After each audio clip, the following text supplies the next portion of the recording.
Bienvenidos y bienvenidas. Soy Lorena García, la coordinadora de proyectos de Qualitat, Participació i Igualtat.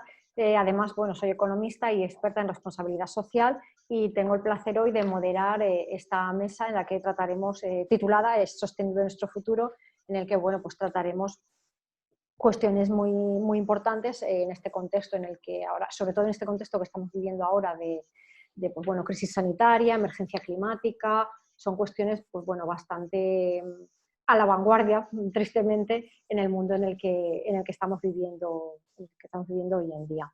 Este proyecto, esta actividad se marca dentro de un proyecto impulsado por la Asociación Verge de Cortes, que además está subvencionado en esta ocasión por la Consellería de Participación, Transparencia, Cooperación y Calidad Democrática.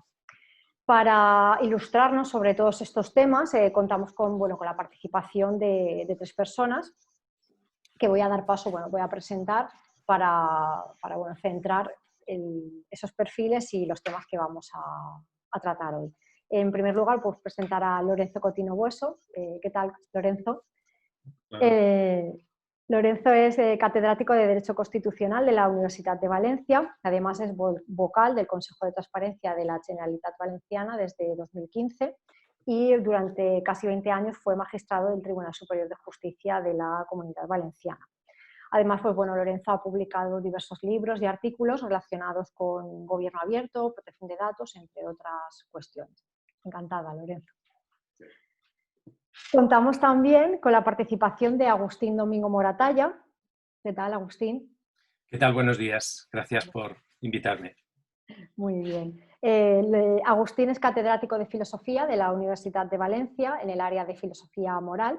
Ha recibido también varios premios nacionales de prensa y cuenta con numerosas publicaciones de libros y artículos que bien le han valido esos reconocimientos que comentábamos.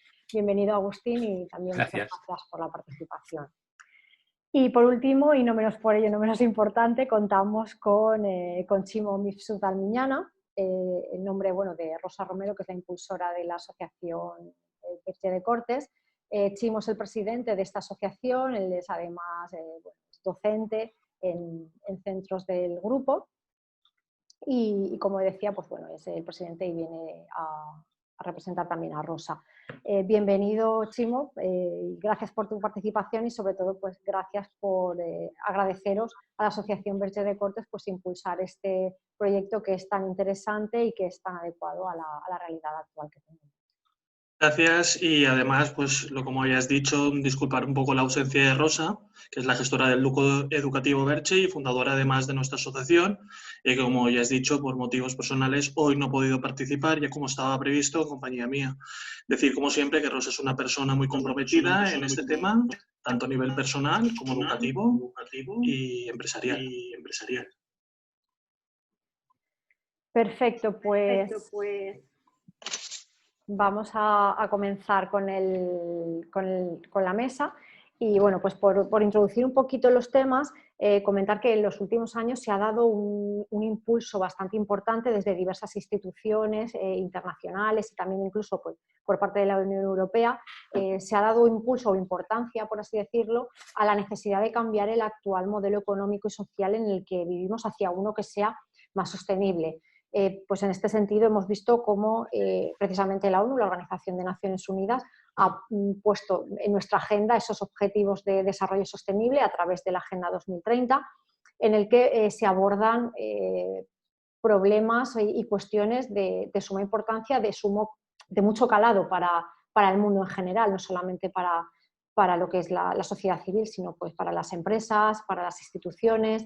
Son una serie de objetivos y unos compromisos que abarcan a todos los agentes que intervenimos en el sistema y que por otro lado son muy ambiciosos porque aborda cuestiones de erradicación de la pobreza, del hambre, de tener una educación de calidad y sobre todo a mí me gusta esa palabra o ese lema del no dejar nadie atrás.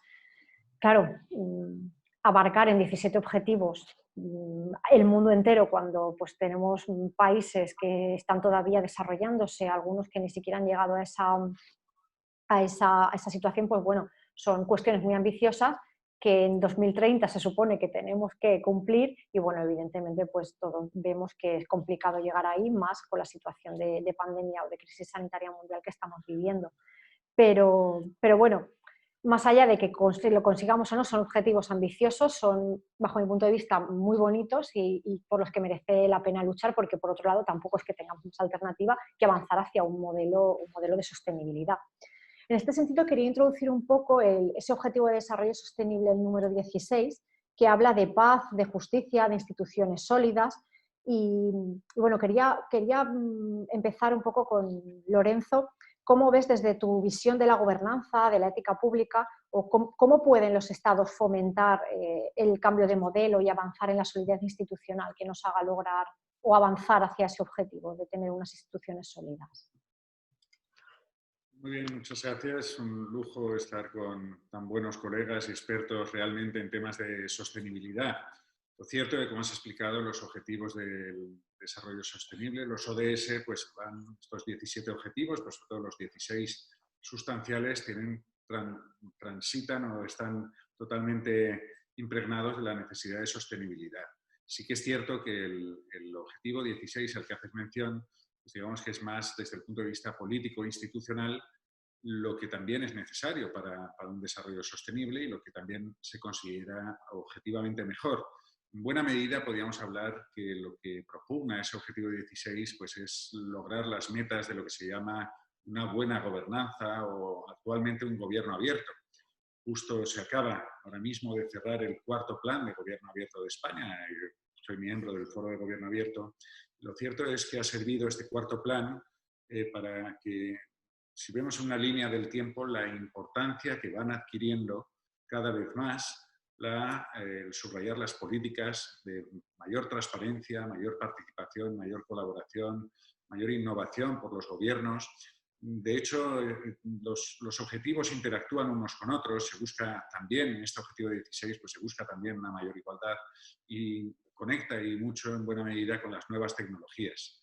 Nuestros gobiernos, para nuestras instituciones, para ser más eficaces, sin duda alguna, tienen que innovar, tienen que aplicar nuevas tecnologías y además nos llevan también a que tengamos instituciones que cada vez se demandan que sean más transparentes, para que puedan rendir cuentas, para que se pueda participar en ellas. La transparencia es no solo un elemento básico para poder controlar el buen funcionamiento de las instituciones, sino que la transparencia es un elemento básico no solo para controlar, evitar corrupción, que es otro de los objetivos internos de estas instituciones, de este objetivo número 16. Todos sabemos que, como se decía, allí donde da la luz del sol, pues es más difícil que haya corrupción. Como decía también Bentham, no nos comportamos igual cuando sabemos que nos pueden ser observados y esto aplicado a las instituciones pues es un elemento importante.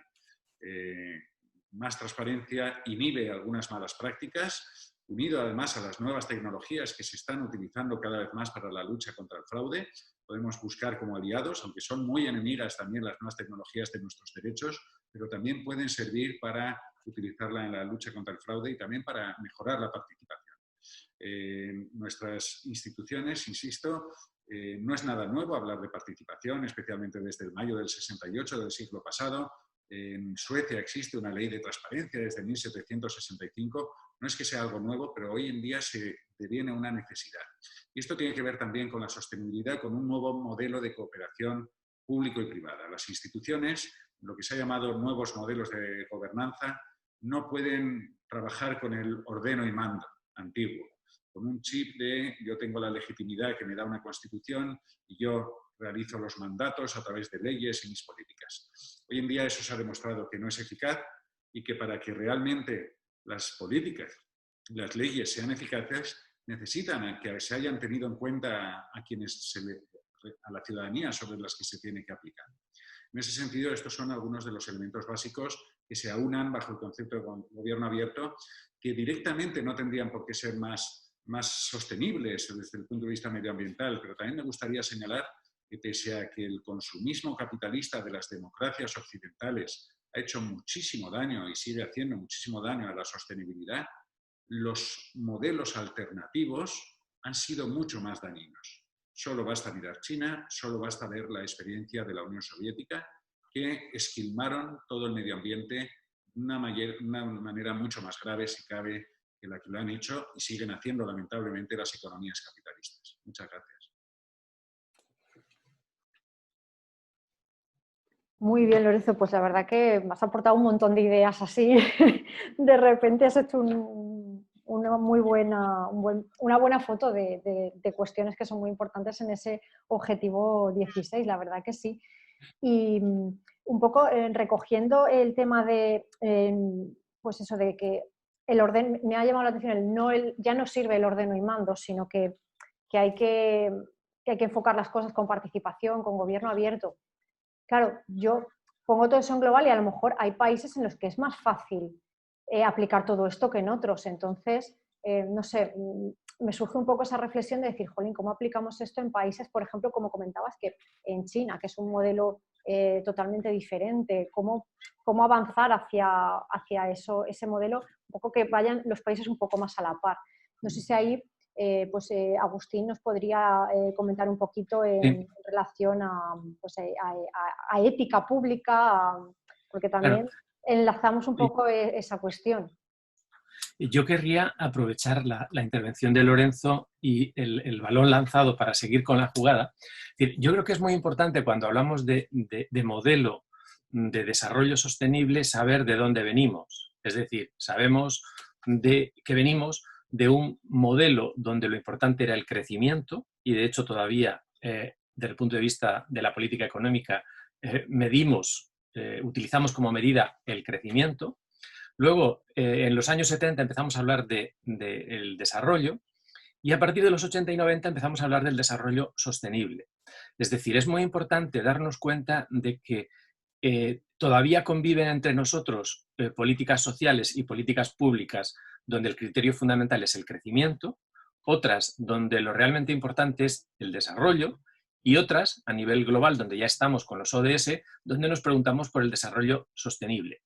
Entonces nos tenemos que preguntar, bueno, ¿y eso de sostenible? Pues realmente estamos pensando en las futuras generaciones y el criterio de sostenibilidad significa introducir una perspectiva a largo plazo respecto a los recursos y respecto a lo que podríamos llamar los bienes naturales, por llamarlo de alguna forma. Entonces, ese horizonte hay que tenerlo claro porque si no somos conscientes de que el nuevo paradigma, el nuevo modelo es el desarrollo sostenible, pero hay compañeros nuestros de economía, de políticas públicas, es decir, hay todavía discursos basados en el crecimiento, basados en el simple desarrollo y basados, podríamos decir, en paradigmas antiguos. Entonces hay que saber que ha habido una evolución y ha habido una dimensión histórica que hay que, podríamos decir, poner encima de la mesa.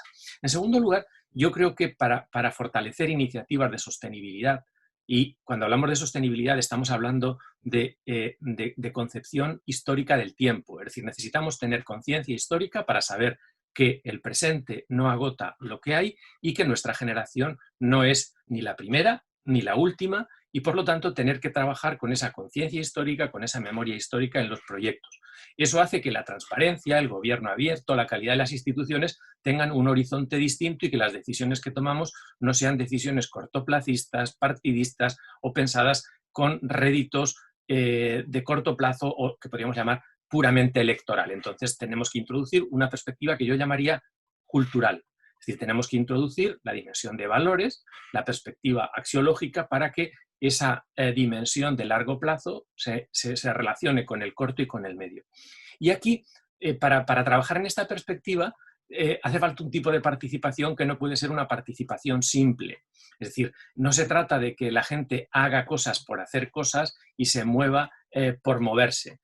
Yo creo que la crisis de lo que entendemos por participación, cuando hablábamos, no sé si os acordáis, cuando había movilizaciones a favor de la democracia real ya, o incluso las movilizaciones de mayo del 68, o las movilizaciones en los años 90 de las tiendas de campaña a favor del 07, es decir, toda esa cultura de la participación y de la movilización, realmente ahí faltó un chip y es el de lo significativo. Es decir, no basta con movilizarse y participar, sino uno tiene que tener conciencia histórica cuando se moviliza y participa. Entonces, tendríamos que invitar a un tipo de participación responsable que se caracterizaría con lo que podríamos llamar una participación significativa. Es decir, a corto, a medio y largo plazo qué modelo de desarrollo queremos promover, no para mi generación, sino para las generaciones futuras. Y ya para terminar, además de lo que podríamos llamar esa perspectiva histórica o el modelo de una participación significativa, yo querría que cada uno de nosotros y quienes nos esté oyendo se preguntara, ¿yo dónde estoy? ¿Entre los apocalípticos o los integrados? Humberto Eco en los años 60 publicó un libro importante donde dijo los fenómenos culturales, los fenómenos económicos van a hacer, cuando surge un fenómeno nuevo y la digitalización es un fenómeno nuevo, vamos a encontrarnos a nuestros vecinos que se dividen entre vecinos apocalípticos y vecinos integrados. Los vecinos apocalípticos dicen, esto va muy mal, no sabemos dónde vamos a llegar y por lo tanto hay que refugiarse, hay que volver al pueblo, hay que volver a la tribu y hay que dejar a los defensores de la digitalización y de la economía sostenible que hagan su rollo y vamos a refugiarnos. Y por otro lado, los integrados, aquellos que dicen hay que aprovechar las oportunidades que están surgiendo de la digitalización, de la sostenibilidad, para hacer negocio y para decir, bueno, pues todo está bien. Entre el todo está mal de los apocalípticos y el todo está bien, yo creo que cuando Lorenzo, por ejemplo, plantea el tema del gobierno abierto, cuando promovemos la cultura de la transparencia y la responsabilidad, realmente trabajamos en una dirección de una participación significativa, trabajamos en una dirección donde buscamos no lo apocalíptico, no un cheque en blanco a lo que está sucediendo, sino que estamos preguntándonos por el tipo de actitudes con las cuales promovemos esa cultura y ese tipo de valores que pueden dar solidez a las propuestas. Habría más cosas, pero supongo que luego en el debate saldrán más. Sí, Gracias. podemos ir introduciendo más. Gracias, Agustín. Sí. Yo me he quedado con eso de que de ver de dónde venimos, a dónde vamos, Claro. y las generaciones, porque al final, claro, los valores cambian, las personas cambiamos, las generaciones vivimos realidades diferentes y un poco por ahí le quería preguntar a Chimo, él trabaja en su día a día con personas, con adolescentes, con gente joven y me gustaría que nos diese un poco la visión de realmente las nuevas generaciones, todas estas cuestiones las tienen interiorizadas, porque bueno, cuestiones de participación, nosotros aquí en Equalitat muchas veces, y bueno, yo que vengo también del mundo asociativo en mi experiencia profesional, pues la participación cuesta. O sea, hay muchas veces que la gente se queja de que no se le pide opinión, pero cuando se le pide, como que hay que ir detrás de la gente. ¿Esto está cambiando en las nuevas generaciones? Chimo, ¿tú esto cómo lo ves? Difícil globalizar si está cambiando o no. Sí que es verdad que hay parte de una sociedad, parte de la nueva juventud, que sí que se despierta por estos asuntos, pero hay una mayor parte de la juventud que es muy cómoda. Es decir, me estoy en el punto en el que estoy y no me muevo. Es decir, no me preocupo. Sí que es verdad que continuamos, pues, mucha gente pues, preguntándonos el por qué estas cosas, por qué las otras. Yo, por hacerte un símil, ¿vale? Yo soy el profesor de FOL, como ya antes has dicho, y cuando estuvimos hablando al principio de una reforma que hubo muy importante, una sentencia que salió y claro, todos estamos pendientes, lo de la cláusula suelo, todos estábamos pendientes que sí, nos revisaban o no revisaban las hipotecas y tal. Y claro, llegó a clase, todo convencido, había salido la sentencia, chicos, ¿habéis visto tal, esto, lo otro? Nadie se había enterado de nada. Pero sin embargo pregunté, ¿qué estabais haciendo ayer? ¿Qué estabais mirando? Y se sabían todos los tronistas de mujeres y hombres y viceversa. Entonces, parte, sí que es verdad decir que todos no, si a lo mejor de 20 de clase habían 5 o 6 que sí que se habían interesado por el tema, pero los demás pues están un poco adormecidos. Es lo que nos pasa, que muchas veces digo en clase, que los derechos que lucharon nuestros padres, que venían favorecidos por nuestros abuelos, nosotros los estamos perdiendo sin movernos del sitio. Y que muchas veces pensamos que poner un post en Instagram o escribir algo en Facebook ya es bastante para manifestarnos. No, tenemos que ser conscientes, participar, bajar a la calle, seguir la línea que siguieron nuestros padres, nuestros abuelos, para luchar por nuestro futuro. O todos los derechos que hemos ganado en todo este tiempo los vamos a perder rápidamente sin darnos cuenta. Sí que es verdad que intentamos, y sobre todo intentamos, pues, mover un poco la conciencia de estos jóvenes, participar, que participen en debate, que participen en debate en clase, para despertar ideas. Pero sí que es verdad que la juventud que tenemos ahora es una juventud cómoda de cara al ordenador y muchas veces pues cuesta un poco más. Gracias, Chimo. Bueno, a mí me saltó un pequeño rayo de esperanza con la juventud, con las movilizaciones por el clima, y dije, bueno, a lo mejor están despertando, pero sí que es verdad que a veces los contenidos que ven en, pues bueno, en televisión, en redes, pues sí que es verdad que están un poco contribuyendo a adormecer un poco a la juventud y a que sean así un poco cómodos. También pienso que a lo mejor lo han tenido más fácil que lo tuvieron sus padres o lo tuvieron mis padres. Y Y creo que ahí es a donde nuestros está el abuelos. problema, Lorena, ahí es a donde Y, está el problema, que nosotros, por ejemplo, somos, yo y mis sobrinos, somos una juventud que lo hemos tenido todo muy cómodo. Hemos podido estudiar, ¿por qué? Porque nuestros padres nos lo han pagado. Hemos podido permitirnos el lujo de mientras estudiábamos, no trabajábamos porque teníamos a nuestros padres detrás. Nuestros padres no tuvieron esa oportunidad. O se lo luchaban, o se lo trabajaban, o no lo tenían.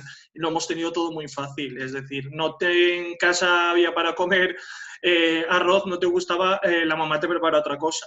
Otras cosas, pues a lo mejor tiempo atrás era impensable. Entonces nos lo han hecho un camino muy fácil y muy cómodo. Yo ahí no sé si puedo intervenir. sí, sí, claro, libremente, Agustín. Sí, hombre, me da la impresión de que Chimo pertenece a una generación que no es la mía. Es decir, yo creo que es como si aquí, en los cuatro que estamos en el coloquio, hubiera más de una generación y, por lo tanto, como que hay ciertas discrepancias o ciertas disonancias en los discursos. Es decir, en mi generación, si no tenías beca, no salías de tu pueblo, no ibas a la universidad y tú podías estudiar en la universidad pues porque podías trabajar también. Es decir, yo no, igual que sé que mis hijas, por más o menos la edad de Chimbo, a lo mejor un poco más jóvenes, realmente no han tenido que sudarse la camiseta para hacer una carrera porque hemos estado nosotros detrás. Es decir, yo creo que la generación, hay una determinada generación que no lo hemos tenido nada fácil y que por lo tanto el esfuerzo, el sacrificio, hemos tenido que conciliar el trabajo y el estudio. Es decir, la gente no sabe lo que es poder hacer una fotocopia y tener una fotocopiadora al lado de la biblioteca y en cualquier momento fotocopiar una página de un libro y no pasarte tardes y días enteros en las bibliotecas para poder hacer resúmenes de libros que no tenías acceso a ellos de otra forma. Entonces, esto no es la Edad Media, esto eran los años 80, donde hacíamos la carrera, donde estudiábamos y tal. Claro, probablemente en los años 90 o los primeros del 2000 la cosa es distinta. Entonces, yo creo que es verdad, las nuevas generaciones lo tienen muy fácil, pero yo creo que no podemos, es muy difícil compararlas y a lo mejor si lo pasaran, es decir, si sufrieran un poco, cuando las nuevas generaciones han ido al campo, cuando han tenido una experiencia de cooperación internacional, cuando han tenido un campo de trabajo, cuando están en el movimiento Scouts, cuando están en los juniors, es decir, cuando se dan cuenta de la responsabilidad que tienen con la generación que viene detrás de ellos y cuando los pones en contextos, podríamos decir, de sufrimiento, aprenden de manera distinta y valoran de manera distinta. Por terminar, mis hijas pertenecen a una generación donde cuando han tenido que ir al campo y cuando han estado de acampada, cuando han estado en el movimiento Scouts, realmente se han dado cuenta de que no había enchufes en los árboles, de que no podían cargar el móvil y que había que ir al campo y en el campo se vivía de otra forma. Entonces, esa dimensión de esfuerzo la tienen olvidada, pero habría que despertársela, habría que recuperarla. Pero yo creo que a nivel de cultura de los derechos, a nivel de estado de malestar o de bienestar, lo tienen demasiado fácil. Entonces yo creo que habría que primar el esfuerzo, la responsabilidad, el decir, bueno, no basta con sacar un 5 para tener beca, tienes que tener un 7 o un 8 si quieres seguir en la universidad. Es decir, no es justo que por no dar ni golpe y por tener un aprobado automático, promociones. Entonces, el mensaje que les estamos transmitiendo es, mirad, Ancha es Castilla, os vamos a dar títulos de eso, títulos de bachillerato, títulos universitarios, y entonces, claro, ¿eso qué significa?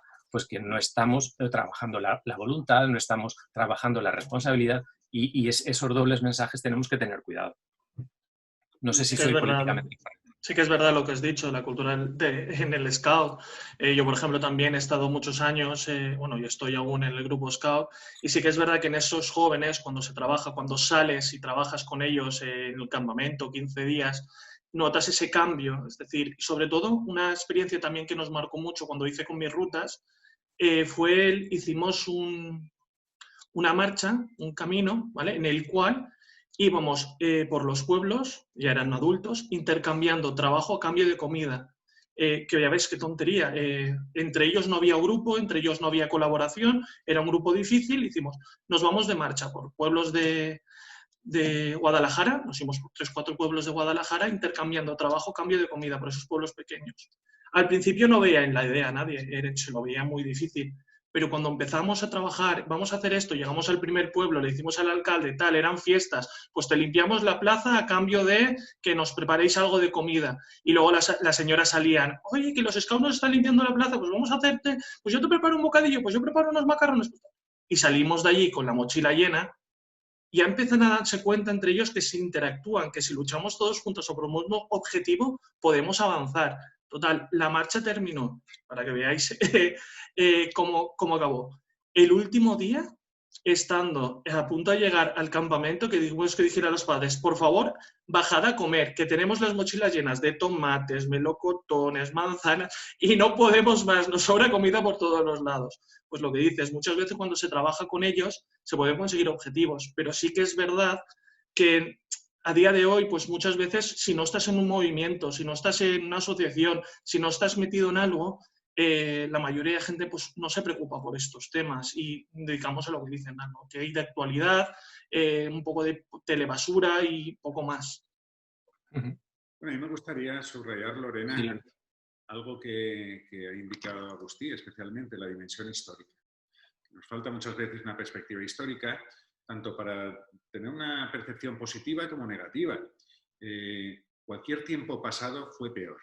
Esto yo creo que cambio la frase habitual, no hemos de perder de vista, pero también es cierto que tendemos a mirar al pasado como si el pasado, las generaciones anteriores, fueran unos bárbaros que no tenían percepción de lo que pasaba. Y posiblemente en ese espejo nos tenemos que mirar.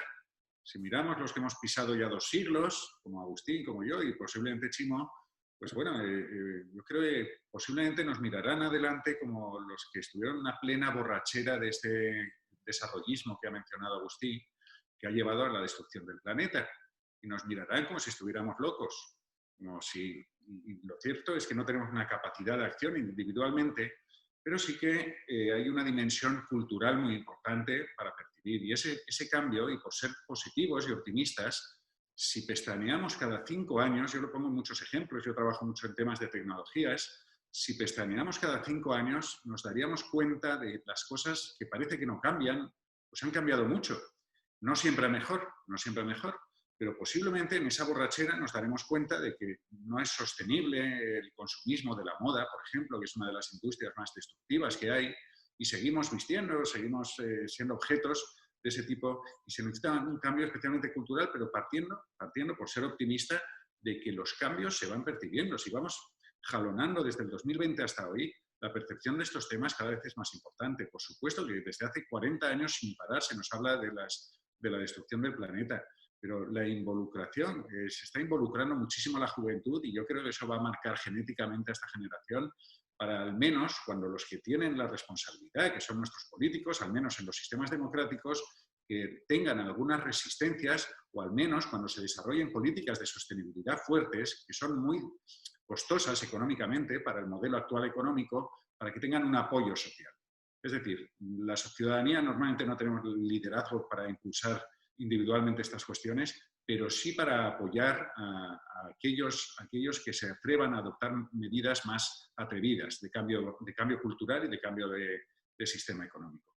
Insisto, si miráramos un poquito los periodos hacia atrás, la percepción que ya tenemos, precisamente hasta la pandemia, que ahora nos tiene ocupados en otros temas, pero creo que nos va a crear más conciencia de la necesidad de cuidar este mundo de manera colectiva. Sí, ¿puedo intervenir, Lorena? Sí, quería lanzar una idea precisamente vale.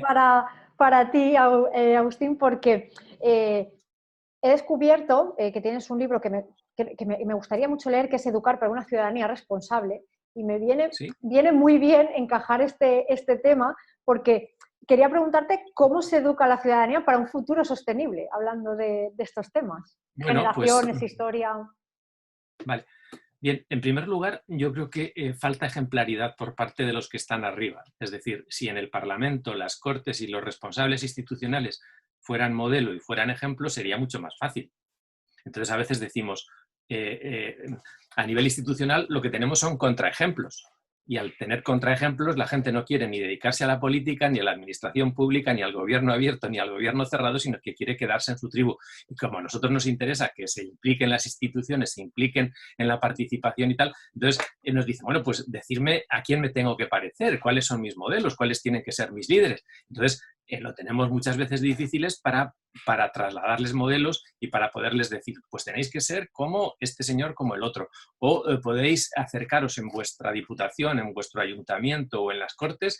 Es decir, lo tenemos difícil para que las nuevas generaciones puedan tener ejemplares disponibles. Entiéndeme la expresión, es decir, que puedan decir, oye, pues es fácil poder ser... Bien, entonces, eso yo creo que es una dimensión importante, es decir, la ejemplaridad de cara a lo que podríamos llamar el transmitir valores. Eso es importante. Y luego hay otra cuestión, y es, yo creo que las nuevas generaciones, en relación con lo que decía Lorenzo, tienen claro el cortísimo plazo y tienen claro el larguísimo plazo. Es decir, yo percibo que mis alumnos o mis hijas, por poner dos modelos, pues están dispuestos a tener modos de vida ecológico, al llevar coches ecológicos y vida ecológica, y se plantean un estilo de vida ecológico. Y tienen claro, pues los ODS, trabajan por los ODS y a largo plazo ven que trabajan en esa dirección. Pero luego hay un entramado institucional. No quieren ir a las reuniones de comunidades de propietarios y de vecinos, porque es un rollo. En las participaciones sindicales, cuando le dicen, oye, tienes que hacerte delegado sindical o trabajar por un sindicato, no quieren comprometerse en los sindicatos de la educación o con los sindicatos. Luego, a nivel político, pasan de los partidos políticos, pasan de ser interventores en mesas y tal. Y entonces, yo percibo esa falta de engranaje institucional, esa falta de lo gris. Es decir, a lo mejor los ODS brillan mucho, pero el día a día de ir a una sede de un partido, a una sede de un sindicato, ahora mismo todo se lleva electrónicamente, pero yo recuerdo cuando hacíamos las fichas, cuando veíamos si había pagado o no había pagado, sí, claro, es decir, ahora sí que si son transferencias, que se ha pagado la transferencia, que si no sé qué, pero en aquella época pues era realmente si había pagado las cuotas, si tenías el carnet, si estabas al día, es decir, ese tipo de cultura que no luce, que no brilla, y que supone que siempre hay alguien que mantiene la institución y que está detrás y abre la persiana del sindicato, abre la persiana del partido, abre la persiana de la asociación, es decir, eso es lo que falta, es decir, en el sentido, es decir, hacer ver que entre ese ecologismo de enjambre digital que diría Han y de ODS, de grandes multinacionales de la solidaridad, pues falta una mediación, podríamos decir, institucional gris, es decir, ese trabajo gris que lo lleva muchas veces pues, un administrativo. Es decir, ahí es donde también va a estar esa participación significativa que yo creo que las nuevas generaciones no han amasado, es decir, se lo hemos dado hecho. Y ahora se creen que pues, un sindicato, un partido, una ley, una proposición no de ley, una manifestación, es algo que bueno, se convoca a través de Twitter y tal, y pues la gente ya se mueve. Pero no, los cambios serios llevan más lentitud y tienen otro ritmo. La verdadera cocina es la de fuego lento, no la rápida. Entonces ellos están acostumbrados a microondas y los cambios institucionales requieren el fogón y la lentitud en el cocer los valores, ¿no? A mí esto me choca mucho porque veía recientemente este fin de semana la encuesta de CIS y cómo había crecido la preocupación de la ciudadanía española por el gobierno y la política. O sea, estamos preocupados, incluso hasta más que la COVID, es decir, estamos asistiendo ahora, la verdad, a un espectáculo político bastante lamentable en la situación en la que estamos, nos preocupa, pero luego cuando se nos pide la implicación, como decías Agustín, el levantar la persiana, el trabajo de la cañería, tenemos tal desafección política e institucional que no estamos dispuestos a entrar o a ser, entre comillas, a ser parte de ese juego. Entonces ahí es un poco, no sé, hasta qué medida a lo mejor contradictorio, falta de conciencia, individualismo a lo mejor también. Claro, lo que yo creo que falta es esa conciencia de equipo, es decir, cuando tú estás solo, pues a lo mejor dices, bueno, tiras la toalla más fácilmente y haces ese... Pero cuando yo estaba señalando en una dirección donde hace falta equipo, hace falta tener banquillo, hace falta tener mentalidad Simeone, por llamarlo de alguna forma, en el sentido de decir, bueno, no es una cuestión de galácticos el cambio, el gobierno abierto, la transparencia no es el resultado de galácticos que llegan aquí, sino que hace falta tener cantera, hace falta tener banquillo, claro. Pero también hace falta, en esos equipos hace falta, podríamos decir, cierto liderazgo, es decir, alguien que tire adelante de los equipos, que te empuje a ti y que te diga, bueno, lo que tú estás haciendo va a ser importante y aunque no estés en primera línea de fuego, pues entonces el individualismo digital tampoco favorece mucho lo que podríamos llamar la participación significativa. Es decir, si cada uno está con su móvil, con su tablet, con su ordenador, en su propio enjambre, la participación va a ser más complicada.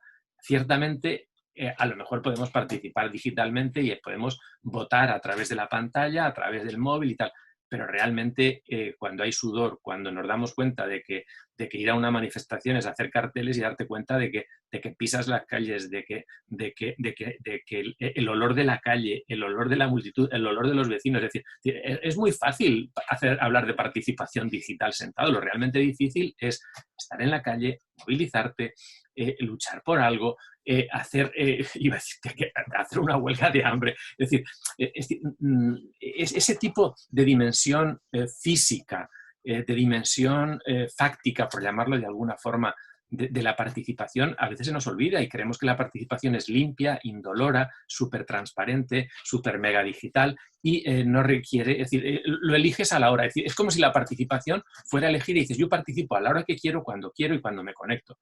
Bueno, los cambios históricos y nuestras generaciones, las generaciones de nuestros padres y nuestros abuelos no lo tuvieron tan fácil, no se produjeron. La lucha por los derechos humanos o lo que llamamos el Estado social y democrático no fue el resultado de gente que a la carta lo diseñó, sino que eso supuso sangre, sudor y lágrimas, valga la expresión, ¿no?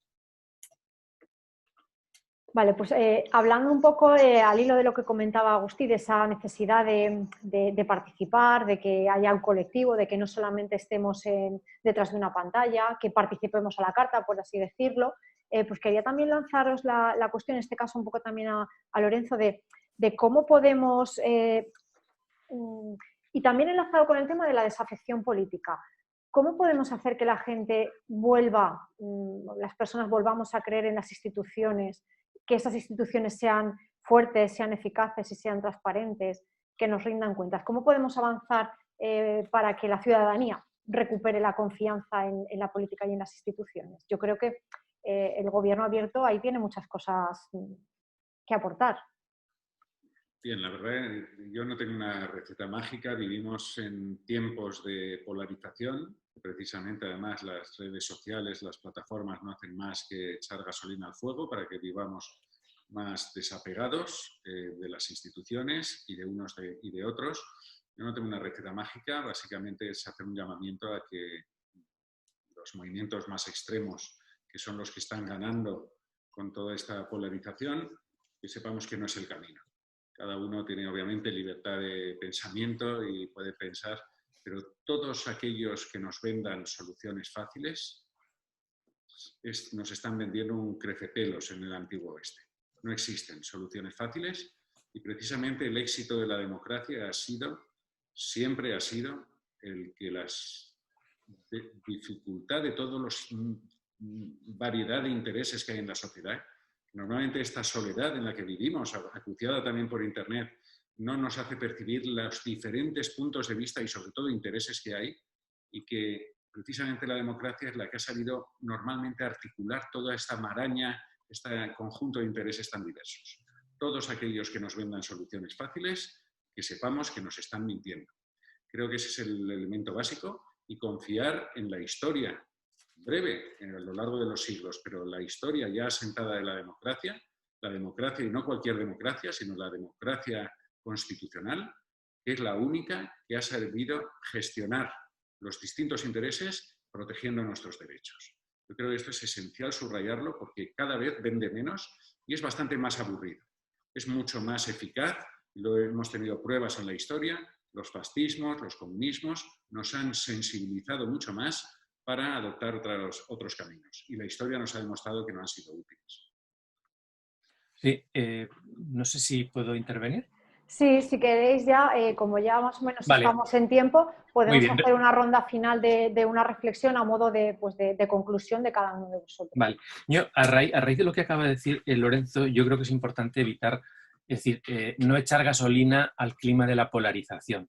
Pero esto no quiere decir no cultivar las creencias, las ideas y las propias convicciones. Creo que quienes estamos convencidos de que la democracia constitucional es una planta que crece y que puede crecer, realmente tenemos que darnos cuenta de que el ritmo es un ritmo lento y requiere, yo creo que varias cuestiones. En primer lugar, darnos cuenta de que no hay cultura de derechos, sino hay cultura de responsabilidades. Es decir, es una moneda que si queremos promover nuestros derechos y luchar por ellos y que se consoliden institucionalmente, educativamente tenemos que proponer responsabilidades y deberes. Es decir, no hay crecepelos en el mundo del derecho y las instituciones, no hay una varita mágica para que la separación de poderes o para que la sanidad o para que la administración pública funcione sola. Es decir, es algo lento que requiere una cultura de las responsabilidades y de lo que podríamos llamar los deberes junto a los derechos. Entonces yo incidiría por ahí.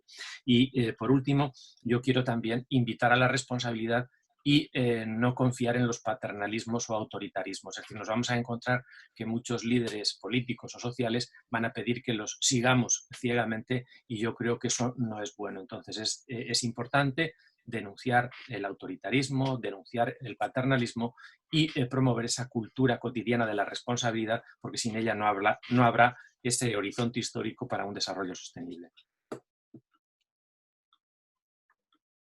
Muchas gracias, Agustín. ¿Alguna cuestión de reflexión final, Chimo, que quieras apuntarnos? Yo, siguiendo la línea de lo que habéis dicho todos, sí que es verdad, ¿vale?, que reivindicaría mucho el papel del docente. Es decir, muchas veces los docentes, los que damos clase, tenemos que también un poco implicarnos. Es decir, darles argumentos a favor y en contra para que ellos piensen. Lo que, por ejemplo, digo yo muchas veces en clase de FOL, vamos a hacer un debate sobre el tema que queráis. Es decir, yo te daré argumentos a favor y argumentos en contra, pero tú, ¿vale?, redacta tu opinión. Es decir, piensa por ti mismo y date cuenta de estas cosas. Te daré todas las herramientas que tenga a mi abasto. Te diré, mira esto, vamos a ver esto. Por ejemplo, me gusta mucho a veces ponerles una película y a partir de la película pues intentar canalizar un debate. ¿Qué piensas? ¿Estás a favor de él o estás a favor de él? ¿Cómo lo encaminarías? Ese papel del docente lo tenemos que reivindicar y sobre todo ahora en el siglo XXI muchas veces lo que dicen, las masas van a dormir y se van siguiendo un líder. No sigas al líder, ten argumentos en pro y en contra. ¿Qué hay de bueno en esto y qué hay de malo en esto? Y sé tú el que decida si prefieres ese camino u otro. Y para finalizar, Lorenzo, ¿algo que nos quieras apuntar? Difícil resumir. Bueno, primero muchas gracias por este foro y compartir con personas tan brillantes. Luego sí que es cierto de percibir que vivimos en un tiempo e intentar alejarnos y mirarnos, como decía, en un espejo para captar esta dimensión histórica. Y que los cambios, todos los cambios que son necesarios, pues sabemos que tenemos que cambiar, molestan. La gestión del cambio es muy difícil.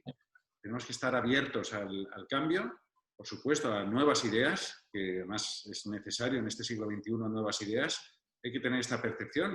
En esta sociedad líquida hemos de saber que el cambio es necesario y estar abiertos al cambio, pero obviamente con la idea de responsabilidad que se ha subrayado. Muchísimas gracias.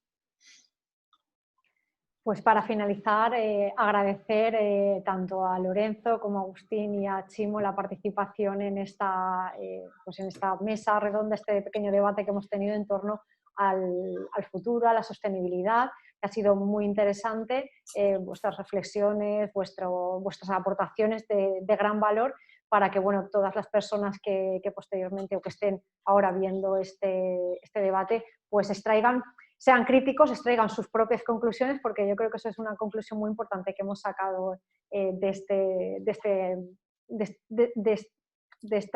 compartir estas experiencias. Una conclusión es esa, que tenemos que pensar, ser críticos y estar abiertos al cambio, como bien decía Lorenzo, porque al final ningún cambio evidentemente es sencillo y vivimos pues eso, en la inmediatez. Antes apuntaba Agustín que quizá los jóvenes estaban acostumbrados a esa inmediatez, a tenerlo todo a corto plazo, y es verdad que los cambios tan ambiciosos que vislumbramos y que son tan necesarios pues no son cuestiones del corto plazo, por lo cual pues tenemos que estar abiertos, ser críticos y aportar y participar. Muchas gracias y nada, hasta la próxima, que seguro contaremos con vosotros. Gracias. Muy bien. Gracias, Lorena. Bien. Hasta luego. Gracias.